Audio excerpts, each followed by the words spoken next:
Yo quiero ministrarte en esta noche las 4 propuestas que el enemigo tiene para tu vida. El enemigo no tiene muchas cosas raras. ¿Sabes si hay algo que a mí me fascina haber entendido en la Biblia? Es que Satanás no es inteligente. Yo lo tenía como un tipo inteligente. Yo siempre pensé que Satanás era como una persona lúcida, capaz, inteligente, con capacidad de innovar, que tenía muchas tretas y que tenía muchas estrategias, hasta que empecé a profundizar en la Biblia y me di cuenta que el diablo es una de las cosas más ignorantes que hay. No es sabio, es viejo, pero no es sabio. Y muchas veces le damos al diablo atributos que no tiene, como que está en todos lados, como que sabe todas las cosas, como que el tipo la tiene clara, y la verdad que no. Cuando usted le descubre las 4 o 5 herramientas que tiene, cuando usted le descubre las 2 o 3 estrategias que siempre usa, a partir de ese momento usted puede levantar una defensa dura, una defensa férrea, en la cual el enemigo nunca más nos puede derribar. Yo, a partir de que conocí al diablo, a partir de que conocí sus estrategias, nunca más tuve duda de mi vida cristiana. Nunca más tuve dudas de que iba a volver a las adicciones, o que iba a volver al odio, que iba a volver al rencor. Pero una de las cosas inteligentes que hizo Dios en mi vida fue rápidamente revelarme cómo trabaja el diablo, cuáles son las herramientas, porque como le dije, él no tiene muchas, pero las que usa siempre son, diga conmigo, las que le funcionan. Primera estrategia, anótela por ahí: el dinero. ¿Cuántos escucharon la famosa frase, esa persona debe ser rica, habrá hecho un pacto con quién? ¿Vio? Y hay cristianos hablando de eso a veces. Hay cristianos a veces diciendo que la gente que le va bien ha hecho un pacto con el diablo. No sé dónde sacamos esas cosas raras, pero déjenme decirle algo. El diablo siempre tiene una estrategia que le funciona bastante bien, y es la estrategia del dinero. El diablo se acercó a Jesús, por ejemplo, y le dijo: todo esto que está acá, todas estas riquezas, yo te voy a dar. Él se hace el dueño de la plata. Voy de nuevo, él se hace el dueño de la plata, cuando la misma Biblia dice que Dios se determina como el dueño, diga conmigo, del oro, de la plata, la tierra y todo lo que existe en cualquier galaxia o en cualquier planeta. Todo absolutamente es de Dios. El diablo no es el dueño del dinero. El diablo no puede dar dinero. ¿Cuánto me está escuchando acá? El diablo no puede hacer rico exactamente a nadie, aunque él a todo el mundo le propone dinero. Ahora, ¿cuál es la característica del dinero que el diablo nos da? Mateo 19:6, vamos a ver a un joven que era muy interesante, porque la Biblia lo llama, diga conmigo, rico. Era como el niño rico, era un joven rico. Y a mí me causa cierto estupor a veces leer estas historias. ¿Sabe por qué? Porque cuando una persona es pobre, tiene una enorme esperanza. ¿Cuál es la enorme esperanza de los pobres? ¿Cuál es la enorme esperanza de los pobres? Voy a tener un mejor matrimonio cuando tenga ¿qué? Mis hijos me van a querer cuando tenga ¿qué? Vamos a ser más felices cuando tenga ¿qué? Y sabe que hay mucha gente rica que ya descubrió que el dinero no le mejoró el matrimonio, que el dinero no le mejoró la calidad de vida, que el dinero no le mejoró la relación con los hijos, sino que todo lo contrario, los alejó de todos esos fines. Porque el diablo te lo propone como una solución. El enemigo viene siempre con esto: yo te voy a dar dinero. Y a veces los jóvenes me andan diciendo: pastor, dicen que una persona hizo pacto y le vendió el alma al diablo y entonces le fue bien. Yo me río un poco a veces y le digo: muchachos, yo conozco uno a la vuelta de mi casa que le vendió el alma al diablo y parece que no se la pagó bien. Se la debe estar pagando en cuota porque se está muriendo de hambre. No vengamos con pavadas. El diablo siempre te quiere llevar a la propuesta de que si corres atrás del dinero, entonces vas a ser feliz. Pero la Biblia dice que había un joven llamado o conocido como rico en Mateo 19:16, que se acercó a Jesús y le dijo: ¿qué tengo que hacer para ser salvo? Voy de nuevo con esta pregunta inquietante: ¿qué tengo que hacer para ser? ¿Por qué se acercó con esta inquietud? Porque el dinero, diga conmigo, el dinero no le estaba llenando su corazón. Cuando usted tiene que tener muchos recursos y aún así vive con ansiedad y aún así vive con enorme tristeza, entonces este joven fue a Jesús, que es lo que nos pasó a muchas personas, y de pronto usted dice: mire, yo he solucionado el problema del auto, he solucionado el problema de la casa, tengo un buen trabajo, pero todavía tengo algo acá adentro que no me cierra. Este es el enemigo hablándonos muchas veces: cuando tengas dinero vas a ser feliz, y cuando tiene usted una cantidad de dinero, entonces no encuentra la felicidad. ¿Y qué es lo que le dice el enemigo? Cuando dupliques esta cantidad, ahí vas a ser feliz. Por eso es que mucha gente está corriendo atrás del dinero. Ahora, ¿qué dice Dios sobre el dinero? Proverbios 10, capítulo 20, versículo 22. Esto es lo que Dios dice, porque Dios no es contrario a la promesa del dinero. Dios dice que la bendición, diga conmigo, la bendición de Dios no añade tristeza. La bendición de Jehová es la que enriquece, diga conmigo, y no añade tristeza. ¿Cuántos alguna vez lograron tener una casa y no tuvieron un hogar? Lograron tener un auto y se les rompía todo el día. Tienen un trabajo, pero no es el trabajo de Dios. Tienen un negocio, pero no es el negocio de Dios. Nosotros tenemos que aprender a decirle: Señor, yo quiero solamente, diga conmigo, tu economía. Porque la única economía que no me va a traer tristeza es la que viene de Dios. Ahora, la Biblia dice que la bendición de Jehová te hace rico. Tocarle al lado y decirle: vas a ser rico. Agréguele una frase que me gusta: vas a ser asquerosamente rico. Vas a ser tremendamente rico. Le vas a preguntar a tus hijos: ¿cuántas casas tenemos? Y te van a decir: no sé, pa, no las conté yo.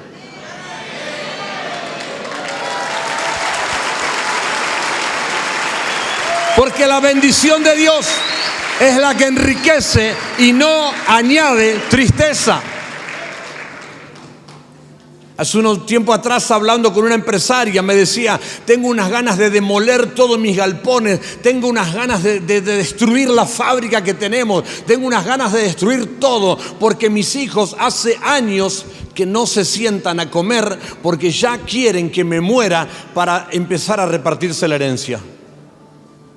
Es porque han tenido la riqueza, diga conmigo, pero no es la que viene de Dios. Ahora, la riqueza que viene de Dios no es menor, no es pequeña, porque el proverbio dice: es la que realmente enriquece. Pero ¿cuál es la clave? Que no añade, diga conmigo, no añade tristeza. La segunda gran mentira del diablo es el poder. Diga conmigo, el poder. ¿Qué es el poder? Es aquella fuerza, aquella influencia que la gente tiene sobre otros. Hay personas que muchas veces entran en pactos satánicos porque de pronto los ponen de encargados en su trabajo. No estoy hablando de algo muy grande. De pronto venían a la iglesia, estaban congregando, consiguieron trabajo. ¿Cuántos consiguieron trabajo en la iglesia? Levante la mano, sí o no, sí. Y de pronto dice: gracias al Señor consiguió un trabajo. Y de pronto te dicen: pastor, y a veces estas son las últimas palabras que escucho de algunos: pastor, me pusieron de encargado. Y yo digo: Ave María Purísima. ¿Por qué? Porque a partir de ese momento, esa persona que le dieron una gota de poder pequeña empieza a subirse a la moto, empieza a subirse al pony, me gusta decir a mí en mi modo interno, empieza a creerse que ahora tiene poder, y ahora, como en el trabajo todos le prestan atención, y como le dicen la palabra clave: jefe. Y el tipo arranca, se le levantan los hombros así tremendo y va caminando. Una gota de poder ha destruido a hombres de Dios impresionante. Una pequeña gota de poder, un pequeño trabajito de 800,000 pesos, un pequeño trabajito de 1,000,000 de pesos de sueldo. Hay gente que le ha elevado el copete, me está escuchando, hay gente que le ha elevado la estima, se han subido a un poder diabólico, terminan dejando las cosas de Dios, dígalo amigo, por el poder que les ha conferido el mismo diablo. Primera de Samuel capítulo 15 nos habla la historia de un hombre llamado Saúl que se comió la promesa del enemigo porque desobedeció a Dios. Dios había permitido que Saúl sea rey, pero de pronto él sabía que tenía un jefe arriba que se llamaba Samuel. Era el profeta que lo ministraba de parte de Dios. Pero un día en Primera de Samuel 15 justamente es donde Saúl toma la cuota de poder que no le correspondía y se enfrenta a Dios. Porque esta es la propuesta del diablo. Ahora que vos podés hacer lo que quieras, ahora que vos tenés plata, ahora que vos tenés poder, ahora que vos tenés capacidad, podés hacer lo que quieras a partir de este momento. Ese verso es del diablo. Pero hay personas que no conocen al enemigo, entonces siguen cayendo bajo las mismas estrategias. Un trabajito, un sueldo, un cargo, una familia. Hay jóvenes que se han casado. De pronto han encontrado una mujer que los obedece, que los escucha, que los adora, que los venera. ¡Oh, mi patroncito! Y de pronto te tienen 2, 3 chiquitos ahí en la familia y se sienten el papá de la familia Ingalls. Y dice, yo no quiero llevarlos a la iglesia a mis hijos porque yo quiero ver qué se les está enseñando. ¡Wow! No, porque yo soy el sacerdote en la casa, así que yo los voy a ministrar acá en mi casa. Mi esposa y mis hijos todos me van a escuchar a mí solamente. ¡Wow! ¡Pará! He-Man. Solo tenés una cuota de poder pequeña sobre tu familia. Rechazá el poder del diablo. El diablo trabaja con esto. Es muy fuerte. Pero Mateo 16, 26, dame este pasaje rápido, por favor. Mateo 16, 26. Dice, ¿qué aprovechará el hombre si ganara todo el mundo y perdiere su alma? ¿O qué recompensa dará el hombre por su alma? El único poder que nos sirve es el que nos permite que no nos perdamos en el infierno. Diga conmigo, el único poder que nos sirve es el que hace que no nos perdamos de ir al infierno. Voy de nuevo, el único poder que te sirve como hombre y como mujer es el que te permite que te salves de las garras del infierno. Yo he visto políticos poderosos en Argentina, he visto hombres poderosos caminar, he visto presidentes que ganaron con un montón de porcentaje, que fueron votados un montón de veces, que terminaron caminando como hombres débiles, que terminaron siendo excluidos de todos lados. Uno de los hombres que más manejó los designios de nuestro país, nuestro gran ídolo Diego Armando Maradona. Escúcheme por favor, yo grité sus goles en el 86, aunque era pequeño, muy pequeño, casi bebé. Pero en el 90 lloré con él también porque era tremendo. Y después en el 94, cuando la enfermera se lo llevaba, yo gritaba, ¡no! Y yo decía, me cortaron las piernas también. Pero él fue un hombre que cuando hablaba el país se paralizaba, el país lo escuchaba. Era un hombre que cuando él decía algo, el mundo iba para un lado, el mundo iba para el otro. Pero déjeme decirle algo, ese poder, diga conmigo, ese poder era un poder del infierno, no era un poder del cielo. Por eso, en el juicio que hoy se está haciendo por la causa de su muerte, la carátula que tipifica los delitos por los cuales están siendo condenados los que están alrededor de él, son de abandono de persona. Diga conmigo, abandono de persona, porque el diablo siempre te propone, diga conmigo, el diablo siempre te propone lo mismo que después te puede sacar. Cuando usted escuche el verso del dinero, dígale, Dios me puede dar mucho más. Cuando usted escuche que lo van a poner como jefe, pero si usted deja de venir a la iglesia y si usted abandona su fe y si usted deja esas cosas de las creencias, entonces vas a terminar tu carrera y vas a ser profesional y esto y aquello y vamos a ser poderosos. Usted diga conmigo, el único poder que quiero es el poder de Dios. El único poder que yo disfruto es cuando veo que los líderes oran por gente que son transformadas sus vidas, cuando hay personas que se sanan de demonios que se van, familias que son transformadas, gente que de pronto te dice hace años que tenía un problema y me oró uno de los líderes, me oró uno de los obreros, me oró uno de los mentores, me oró alguien acá en la iglesia y Dios transformó. El tercer chamullo del diablo. ¿Está bien? ¿Chamullo se entiende? ¿Está bien? ¿Se entiende chamullo? El tercer verso del diablo, diga conmigo, la gloria, los gritos.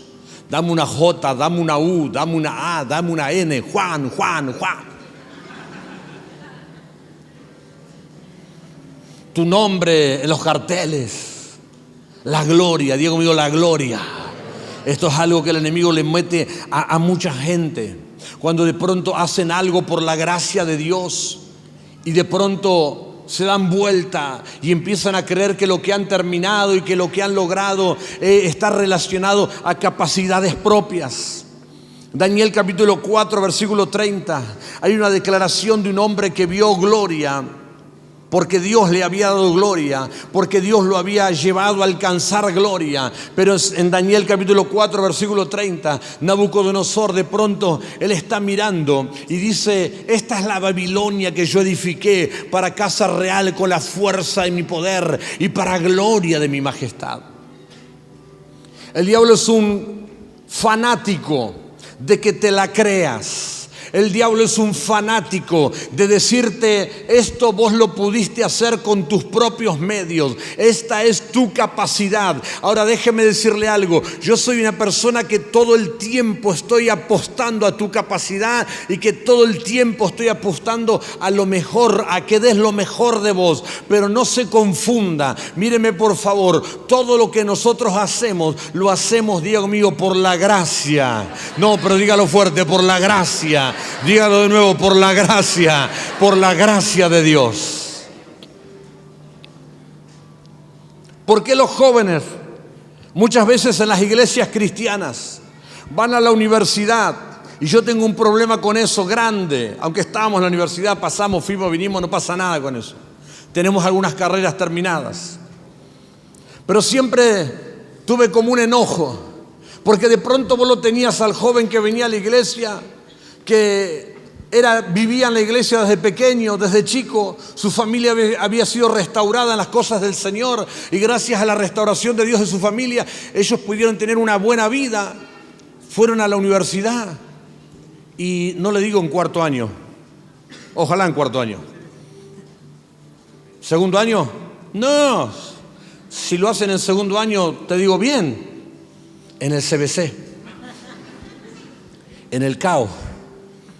En la inscripción, ahí cuando pagan la primera cuota, se les suben los humos. ¿Me está escuchando? Y de pronto vos los ves ahora que se graduaron de algo, no voy a decir nada malo porque por ahí puedo ser peyorativo, pero se graduaron de una carrerita, de un par de materias, y ahora cuando vos los cruzás por la calle te dicen: ¡ay, la iglesia Rey de Gloria! Y se quedan mirando hacia el horizonte y dicen: ¿cuántos recuerdos lindos tengo de eso? Y yo digo: ¿recuerdos lindos, desgraciado? ¿Vos te criaste en la iglesia? ¿Tu mamá te cambiaba los pañales en la iglesia? Y ahora venís con recuerdos lindos. No, lo que pasa es que nosotros los profesionales, nosotros los abogados, los médicos, yo leí un libro de Carl Sagan. Dice: desgraciado, ni siquiera leíste el libro, leíste la fotocopia porque no tenías ni para el libro. Pero a veces les agarra una soberbia y unos humos ahí arriba y de pronto empiezan a decir: la gloria de mis obras, de mi sabiduría y de mi conocimiento. Por eso es que muchas veces Dios le da lo mismo darle éxito a los cristianos que a los que no son cristianos.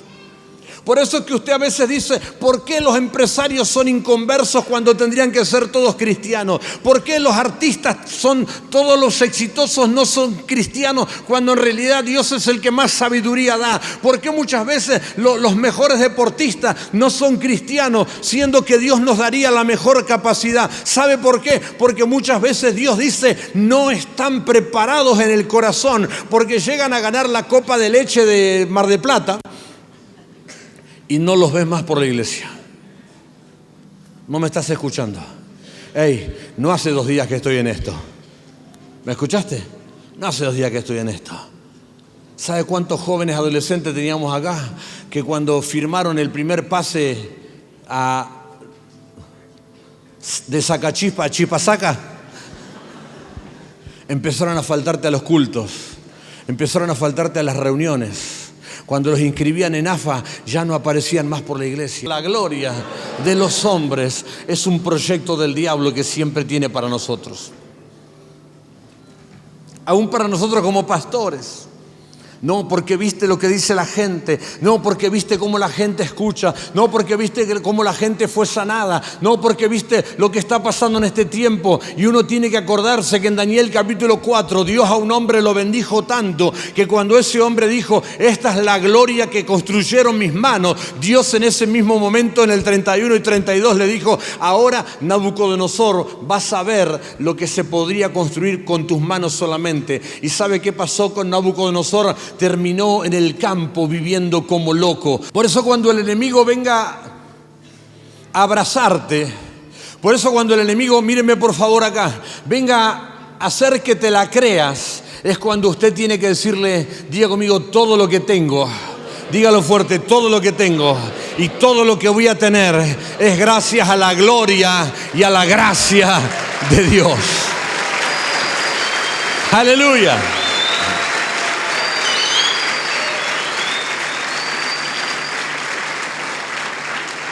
Necesito hacer énfasis en esto. ¿Sabe? Cuando nosotros éramos chicos íbamos a una iglesia que era una iglesia de barrio, una iglesia convencional de barrio, donde todos teníamos boleto de colectivo, andábamos todos en Mercedes-Benz, porque eran los colectivos Mercedes-Benz. Así que los que se compraban autos en la iglesia eran como los exitosos. Allá en el Jawel, el que aparecía con un auto era el que tenía gloria. ¿Y sabe qué sucedía? Que esa persona que había venido caminando y Dios la bendecía y de pronto tenía el auto, empezábamos a tener reuniones de obreros. Escúcheme por favor, hablo para los más viejos acá. Empezamos a tener reuniones de obreros porque la persona que tenía auto nos decía, yo necesito que enfrente de la iglesia me corten el pasto y se fijen que no haya vidrios. Porque yo voy a venir con el auto y no quiero que se me pinchen las rueditas. Porque ahora había que hacerle un abanico y había que aplaudirlo porque venía con auto. Nosotros hoy tenemos autos desparramados en toda la cuadra. Creo que tenemos aproximadamente 4 cuadras enteras con autos de un lado y del otro. ¿Y sabe qué? Ninguno de los que está acá le estamos diciendo, Señor, espero salir y que no tenga un rayoncito el auto. ¿Sabe por qué? Porque todo lo que tenemos ha sido dado, diga conmigo, por Dios. Ha sido dado por el Señor. Cuando compramos nuestro primer auto, 0 kilómetros, maravilloso, siempre iba la gente, venía Henry Ford todavía ajustando unas últimas tuercas de tan nuevo que estaba. Teníamos un evangelismo en Nogués. Y en los evangelismos le poníamos unos parlantes arriba a los autos, le tiramos unos parlantes arriba. ¿Quién se acuerda de esa época todavía? ¿No? Le metíamos, bueno, todavía lo seguimos haciendo. Le tiramos unos parlantes ahí arriba, que son unas cajas pesadas como estas, bien de madera, gruesas. Y cuando llegamos para el evangelismo éramos como 30 para salir y no había ningún auto, excepto el del pastor. Entonces uno de los chicos dijo, pastor, subimos los parlantes al techo. Y yo dije, la sangre de Cristo. Por dentro, ¿no? Y dije, este es un auto nuevo que acaba de venir, nuevo. ¿Cómo se te ocurre que vamos a tirar un parlante arriba? Ni loco. ¿Y dónde lo vamos a meter? No, allá no, ni loco. Este me lo dio Dios. Y de pronto Dios mismo me habló en ese instante. Estábamos en la vereda rodeados de algunos jóvenes alterados para salir rápido al evangelismo, porque ellos son los primeros que salen al evangelismo. Y Dios me dijo: yo te di el auto. Yo soy el que te di el auto y yo soy el que lo necesito ahora. Decime qué vas a hacer con el auto, porque yo voy a ver qué hago con vos entonces. Y entonces yo dije: por favor, suban todo, pongamos una lona o pongamos algo, pero suban todo lo que haya que subir arriba del techo, porque este auto me lo dio Dios y este auto está al servicio de Dios. Si no está al servicio de Dios, yo no lo quiero. El enemigo es especialista en que te lleves la gloria. Por eso me alegra tanto cuando veo jugadores de fútbol que hacen un gol y se levantan la remera y abajo tienen los mensajes hermosos que hablan del Señor, que hablan de Dios. Por eso me impacta tanto cuando artistas como Ricardo Montaner, Juan Luis Guerra y otros tantos nuevos que se están convirtiendo al Señor, ellos son entrevistados y ellos dicen: Dios cambió mi vida, yo tenía la gloria de este mundo pero no era nada, era un vacío, y ahora tengo lo que necesito. Eso es lo que Dios quiere en este tiempo. Dios te va a bendecir, vas a ver su gloria sobre tu vida, vas a ver los éxitos que la gente aplaude, pero cuando la gente te pregunte ¿dónde obtuviste eso?, por favor, ni se te ocurra decirle que vos tenés algo que ver con eso. Lo que nosotros tenemos que decir es: Dios lo hizo todo a pesar de mí. Dios lo hizo todo a pesar de mí, a pesar de cómo soy, a pesar de cómo me manejo, a pesar de que no soy el mejor con los números, a pesar de que no soy el mejor en esta ciencia. Dios me ha dado todas las cosas. El cuarto verso del diablo. Dijimos el primero, diga conmigo, el dinero. Diga conmigo, el poder. Diga conmigo, la gloria. ¿Y quiénes quieren saber cuál es el cuarto? ¿Cuántos quieren saber? O corto acá y ya vamos a lo que viene. ¿Cuántos quieren saber cuál es el cuarto verso del diablo que le funciona? ¿Cuántos jóvenes hay acá? Levanten la mano. Y este va a ser una bomba para ustedes. Y para algunos grandes también. La cuarta herramienta que el enemigo usa para arrebatarnos es el verso del amor. Dígale al de al lado: el verso del amor.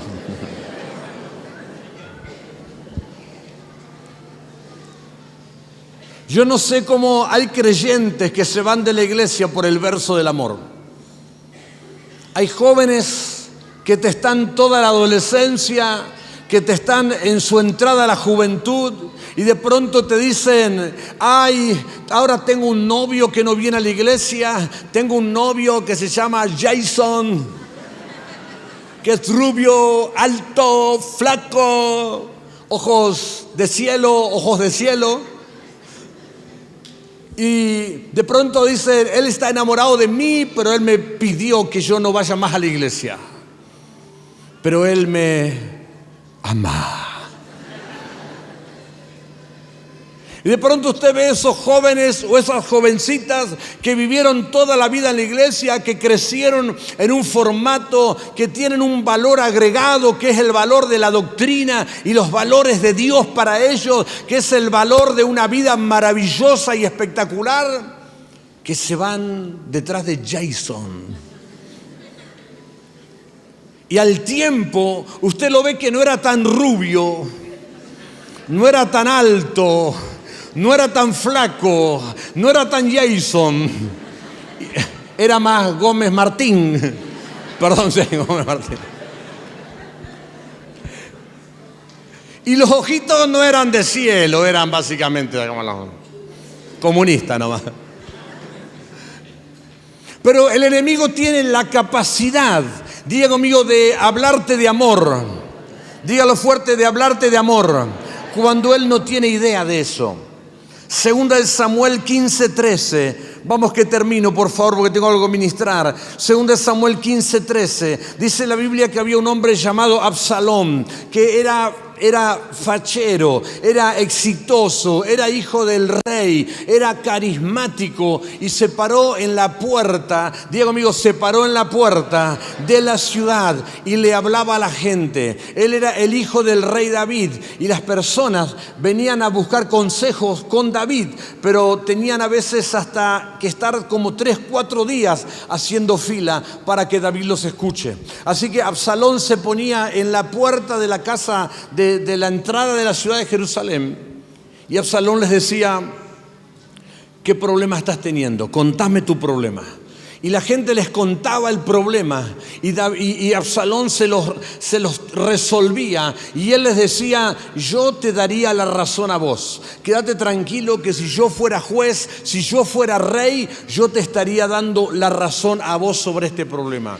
Y de esta manera, Diego amigo, se ganó el amor. Diego amigo, se ganó el amor de las multitudes. Ahora déjeme decirle algo: el diablo le ofrece a los traidores el amor de los traidores. Absalón fue el hombre que cosechó el amor de la gente que estaba traicionando a su padre. El enemigo nunca te va a dar el amor de gente correcta. Míreme por favor acá. El enemigo nunca te va a dar el amor de la gente correcta. Siempre va a buscar traidores para los traidores. Toca el de al lado y decirle: traidores para los traidores. El enemigo nunca te va a regalar un Jason con amor, con pasión, nada por el estilo. Siempre te va a venir con traidores para los traidores, porque el diablo no conoce de amor. Muchas veces las personas terminan quebrantando sus matrimonios, terminan quebrantando sus familias porque conocieron a una Jason o a un Jason por ahí. Y yo escuché una vez un hombre decirme: pastor, es que la propuesta yo no me la podía perder. Me sentía un tonto si me perdía esta propuesta. Diga conmigo: el diablo te manda traidores cuando vos sos traidor. Absalón estaba traicionando a su padre y Dios permitió que todos los que iban a traicionar a David se unan con Absalón y salieron a la guerra. Pero 3 capítulos más adelante, usted lo que va a encontrar, míreme, présteme atención, lo que usted va a encontrar es que Absalón estaba peleando cuando David se defendió y mandó a sus muchachos. Obviamente el ejército de David los pasó por encima a todos los que se habían rebelado. Pero la muerte de Absalón es interesante porque dice la Biblia que él iba en una mula y de pronto la mula se apresuró y se metió en una enramada. Así que Absalón ni siquiera muere dignamente como un soldado, sino que queda colgado, ahorcado de unas ramas donde su propia mula se escapó y lo dejó solo. Yo quiero que toques a alguien al lado y dígale: el amor del diablo no me está escuchando. Termino. Digo amigo, el amor del diablo te va a dejar solo. Se te va a ir hasta el Falcon, hasta la moto. Jeremías 31:3 nos habla del amor verdadero y el amor de Dios. ¿Qué dice Jeremías 31:3? Dice: Jehová se manifestó a mí hace mucho tiempo diciendo: Diego mío, con amor eterno te he amado. ¿Cuántos escucharon esto y fue un verso? ¿Cuántos escucharon de alguien que les dijo: te amaré eternamente? Y no llegó al mente. ¿Cuántos escucharon alguna vez este mensaje y en WhatsApp se notaba que estaba reenviado?